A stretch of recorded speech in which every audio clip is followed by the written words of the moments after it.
En fin, la vida es cara y se está poniendo cada vez más cara. El día de ayer sorprendió un poquito porque el Banco de México subió medio punto la tasa de interés referencial. Podía subirlo un poquito menos, pero no, se fue a medio punto con 11%. Pedro, cuéntanos un poco qué consecuencias tiene esto y cómo lo vivimos día tras día. Qué gusto saludarte, buen día. Luis, buenos días, qué gusto saludarte también a ti y a quienes nos escuchan. ¿Por qué el Banco de México sorprendió a la mayoría de los analistas incrementando la tasa de interés o el precio del financiamiento en medio punto porcentual en lugar del cuarto de punto porcentual que esperaba la mayor parte de los analistas, incluido yo? Bueno, pues la razón está en lo siguiente. Mientras que en Estados Unidos la inflación a partir del mes de julio pasado ha ido avanzando a un ritmo cada vez menor, acumula 6 meses consecutivos con inflación que va cediendo el terreno, lo que permitió que la Reserva Federal o el Banco Central de Estados Unidos incrementara el jueves de la semana pasada solamente en un cuarto de punto porcentual su tasa de interés. En México, en cambio, la inflación, particularmente en los últimos 3 meses, Luis Auditorio, ha acelerado el paso.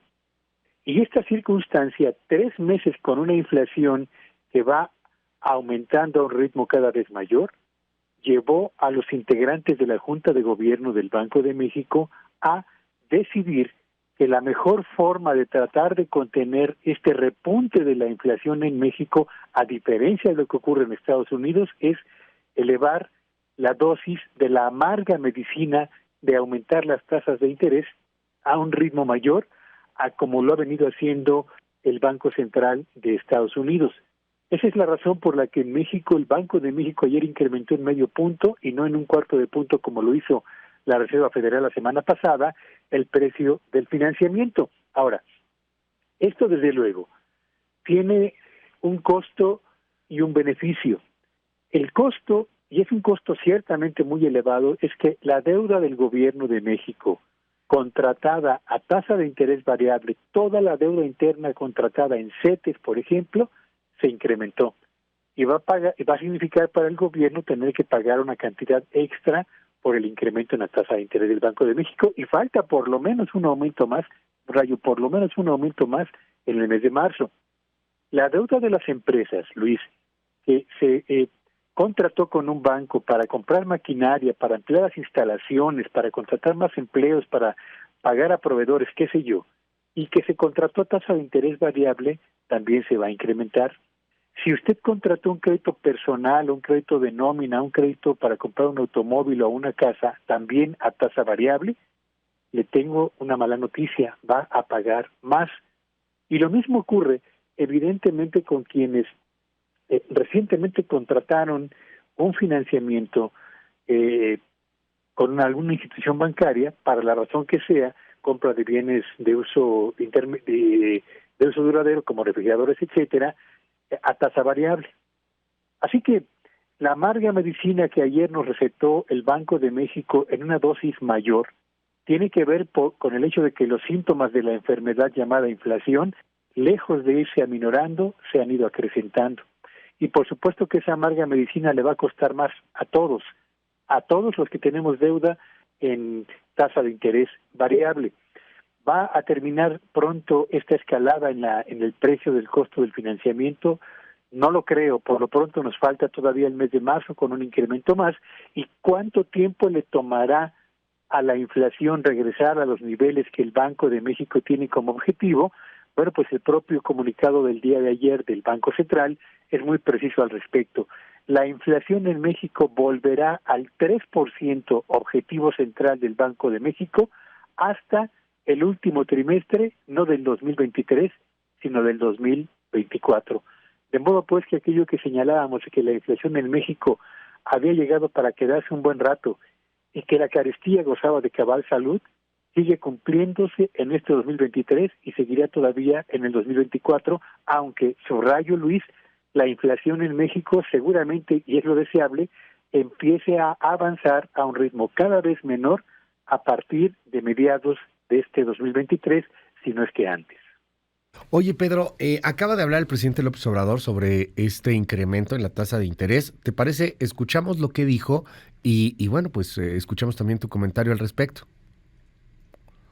Yo creo que ya es el último incremento, que por cierto no fue eh, muy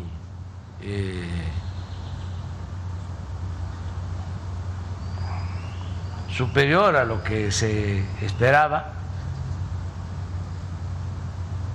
no llegó ni a un punto, está en 7.7.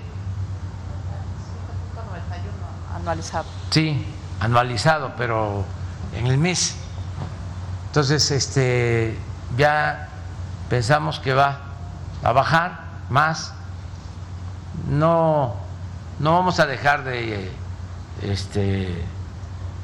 enfrentar el problema inflacionario, nos preocupa y nos ocupa, pero no es para alarmarse.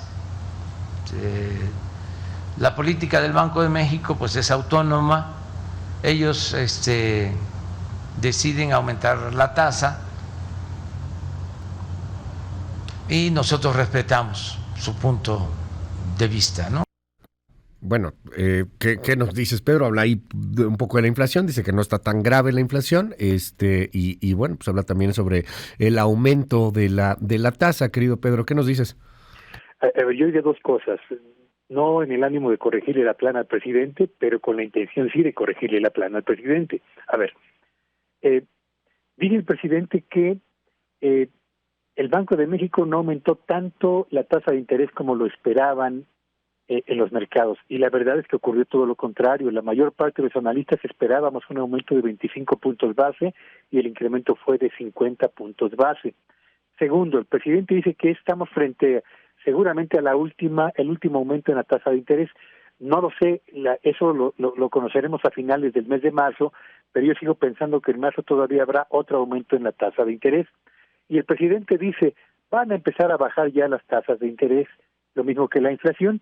Yo creo que la inflación efectivamente va a empezar a desacelerarse, pero me parece que la tasa de interés en México se va a mantener en el nivel que decide el Banco de México en marzo próximo durante la mayor parte de este 2023.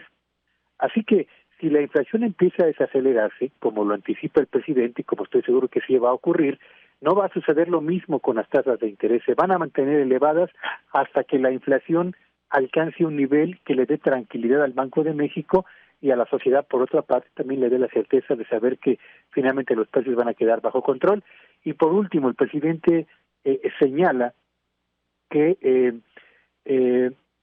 no tendrá un impacto muy importante sobre la economía. Yo diría, bueno, pues pregúntele al secretario de Hacienda por lo que va a tener que pagar de más la Secretaría o el Gobierno de México por la deuda interna, pregúntele a los empresarios que tienen contratado crédito a tasa variable y a quienes tenían también, siendo personas o familias, créditos previamente contratados a tasa variable, cuánto les impacta este aumento en la tasa de interés y cuánto les va a impactar el que la tasa de interés se mantenga a lo largo de este año en niveles elevados, como ahí sí seguramente va a ocurrir, Luis.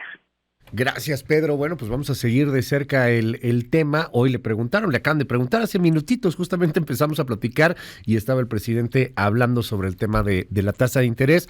Recomendaciones muy concretas: cuide la lana, no solicite un préstamo particularmente a tasa variable porque aguas, está la cosa complicada, y en una de esas pues se le dispara el préstamo que vaya a adquirir. ¿Qué otras cosas podemos decirle a la gente, querido Pedro? La primera y la más importante es cuide su fuente de ingresos. Si es empresario, cuide a sus clientes. Si es obrero, cuide su chamba en la empresa. Si es un empleado, cuide su trabajo en la oficina.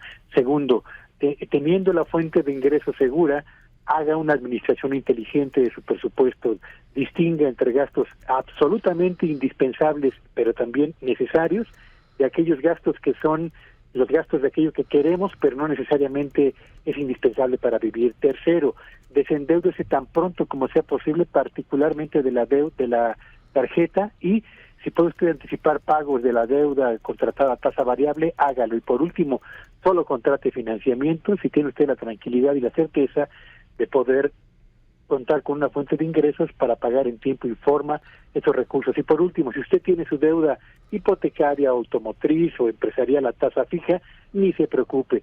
A usted no le afecta en lo absoluto el incremento en las tasas de interés, lo que no ocurre lo mismo con quienes tenemos deudas a tasa variable. Y si tiene a tasa fija, cuídela, porque también si de repente ya no la pagas, pues puede ser que entre las cláusulas de esa deuda sea que se te vaya variable, ¿no? O caso concretito, meses sin intereses. Sí, por supuesto. Ahí hay cláusulas de sanción para el incumplimiento de las fechas con las que se ha acordado realizar el pago puntual de las mensualidades o de las anualidades que se hayan establecido previamente con el banco en el contrato, Luis. Te mando un abrazo, Pedro. Muchísimas gracias y te seguimos en tu red. Sí, Aventurer en @PTU Villagrán y que este sea un espléndido fin de semana. Buenos días.